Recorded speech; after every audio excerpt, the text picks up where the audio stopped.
Bienvenidos a este segundo bloque de Poder y Dinero aquí en Americano Media. Como les comentábamos en la introducción, en el bloque anterior, tenemos el placer de tener con nosotros a nuestro amigo Hugo Hacha, que siempre nos permite hacer de este complejo escenario global y sobre todo en la región algo ordenado, algo que por lo menos nos hace sentido. Gracias, Hugo, por estar con nosotros. Un placer tenerte aquí en Poder y Dinero. ¿Cómo estás? Bienvenido, Hugo, bienvenido. Un placer, queridos amigos. Estamos a sus Como órdenes. dice Sergio, sos una de las pocas personas que conocemos que logra articular un poco, al menos explicarnos el caos, ¿no? Que ya en esta etapa del sistema internacional. Y fuera de cámara, antes de que empezara este segundo bloque, estábamos hablando de una América Latina que con sus fragilidades institucionales, económicas, sociales, y para colmo de males, con injerencias de países que no tienen ningún interés en revertirlas, ¿no?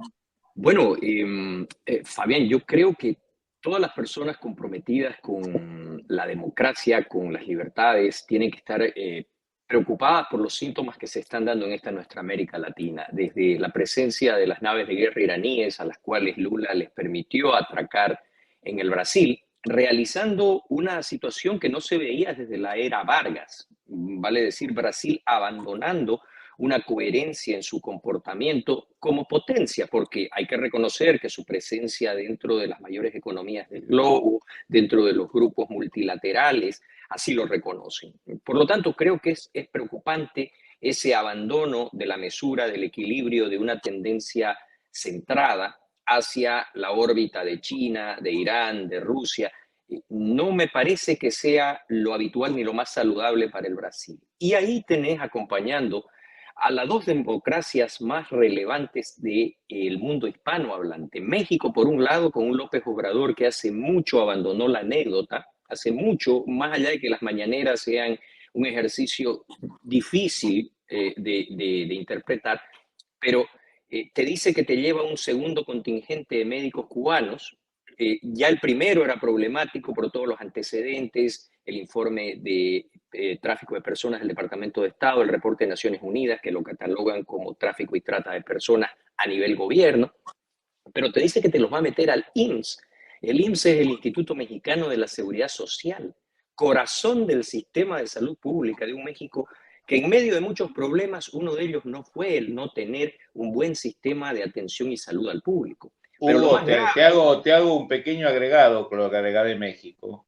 Para los que hemos estudiado y nos gusta el tema de la historia del PRI, de México, de la Revolución, una de las características del PRI, que tanto se identifica López Obrador, en el fondo es un priista de la década del 60, hecho y derecho, era blindar a México de la inteligencia cubana. O sea, México dejaba ser a la izquierda latinoamericana, pero era implacable con cualquier guerrillero, activista, marxista, que operara o influyera dentro de México, en algunos casos hasta con medidas extremas. López Obrador está dejando entrar a la inteligencia cubana por primera vez desde el 59, el PRI jamás lo permitió. Bueno, ese ya es un hecho y una constatación histórica con la cual estoy totalmente de acuerdo, pero a partir de allí ya vienen cosas que van redoblando la apuesta. El tema del fentanilo al cual intentó gambetear de todas las formas posibles hasta que en las últimas horas dijo, y esto es una joya para guardarla,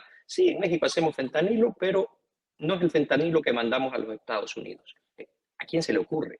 ¿A quién se le ocurre a nivel de jefe de Estado decir una cosa de esas?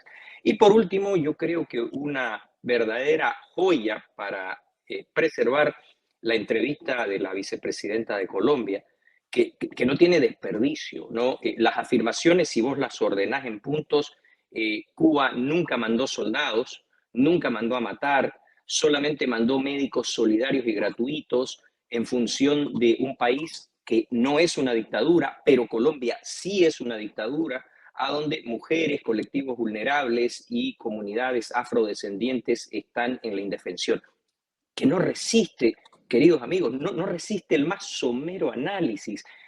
Cuba es el país que más soldados envió a ensangrentar la mayor cantidad de países durante la Guerra Fría en este hemisferio, no solo en América Latina, en el África. Si no querés hablar de Machurucuto en Venezuela, podés hablar de los focos guerrilleros, de las teorías del Che Guevara, podés hablar de los miles y miles de soldados cubanos que murieron en Angola, en Mozambique, en Etiopía. Es una verdadera cuestión, yo diría, surrealista. Y el contingente que envió en el 73 contra Israel también, ¿no? No, esa es una suma a la que podemos agregarle una y otra situación que refleja de que Cuba durante la Guerra Fría, de verdad, es difícil encontrar una situación más problemática. Y yo citaba en una conferencia, y lo hice también en una entrevista reciente, hay un libro que lo recomiendo de Pedré Pentón por un detalle. Este señor, excombatiente en Angola, narra cómo el régimen en aquel entonces facturaba $1.000 por soldado cubano, lo que configura en el derecho internacional público una acción de mercenariato que no prescribe, destruyendo el mito de que estas eran misiones voluntarias que fueron a colaborar y que han cimentado leyendas como Cuito Cuanavale, el rol de Cuba en la liberación sudafricana. Todo un aparato de propaganda para ocultar de que Cuba exportó en conjunto, orquestado con la Unión Soviética, la violencia como una forma de imposición ideológica. Y los médicos, es una catástrofe. Los médicos son víctimas de tratamiento análogo a esclavitud. A las mujeres en las misiones se las extorsiona, se las viola, se las acosa. A los hombres se los obliga a realizar situaciones de adoctrinamiento, a prestar cobertura, como decías vos, Fabián, a cuestiones de inteligencia, de contrainteligencia, de propaganda. Yo creo que la señora Francia Márquez, con todo el respeto del mundo, debería documentarse un mínimo así. Habla de los afrodescendientes. ¿Sabe la señora Francia Márquez que hay más de 1.000 prisioneros políticos hoy en La Habana porque salieron a gritar simplemente libertad?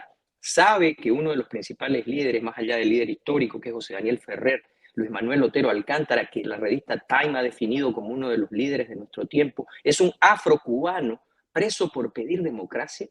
¿Sabe que está preso Michael Osorbo, afrocubano, autor de Patria y Vida? Hugo, tengo una pregunta sobre el tema racial en Cuba. Cuando se ve el Politburó de Fidel, no se ve mucho afroamericano, ¿no? Ni mujeres. No hay gays, no hay homosexuales declarados, no hay afroamericanos, casi no hay afroamericanos y no hay ninguna mujer. Así que no sé, digamos, cómo la señora vicepresidenta vende el producto, ¿no? Es que esa es la segunda parte. Desde el punto de vista de la mujer, la misoginia es una característica de la mal llamada revolución. Vamos a descubrir hoy día que se enviaban a los homosexuales a campos de concentración en Cuba, que por cierto era una de las labores favoritas de Ernesto Guevara La Serna, conocido como el Che. Vamos a de verdad justificar el hecho de que nos quisieron vender esta idea de que Cuba era este experimento social ciego a las razas y a los colores, cuando claramente los afrocubanos son la mayor parte de los que sufren la pobreza, la depauperación y, lo que es peor, la represión del régimen.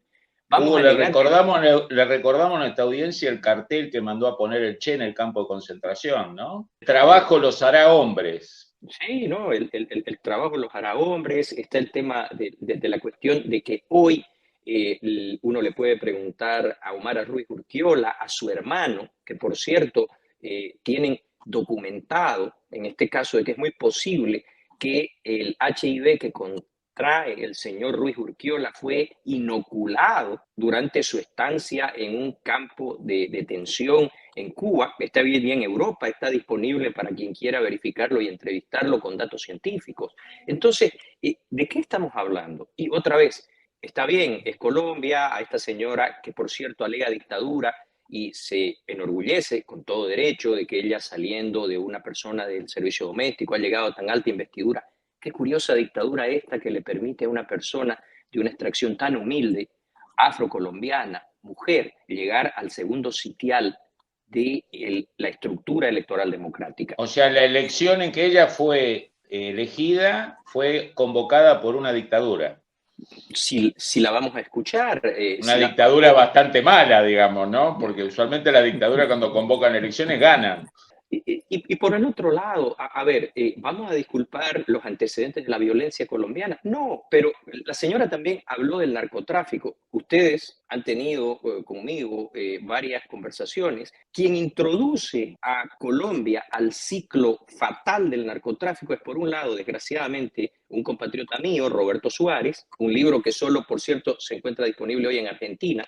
No sé por qué, me encantaría que estuviera disponible en una escala mayor, que es Mi vida con el rey de la cocaína, de Aida Leví, viuda de Suárez, narra con lujo de detalles la reunión entre Suárez, Escobar y Fidel Castro, que termina en el acuerdo que va a viabilizar la participación de la Cuba castrista en el ciclo del narcotráfico. ¿Y cuál fue la víctima directa de eso? Colombia, que hasta ese entonces ni producía cocaína, ni tenía coca. Y la señora Márquez habla de que hay que legalizar porque es parte de una herencia cultural. Por el amor de Dios, si eso es insostenible en Bolivia y Perú, en Colombia es inexistente. Así que en Colombia hay una herencia cultural de la hoja de coca. ¡Wow! Novedoso para los especialistas en flores y plantas, ¿no? El imperio inca llegaba al Caribe, impresionante. Impresionante. No, pero Hugo, te corto abruptamente porque nos mandaron el cartelito, pero vamos a una breve pausa y quiero que retomemos ahí. Ya volvemos.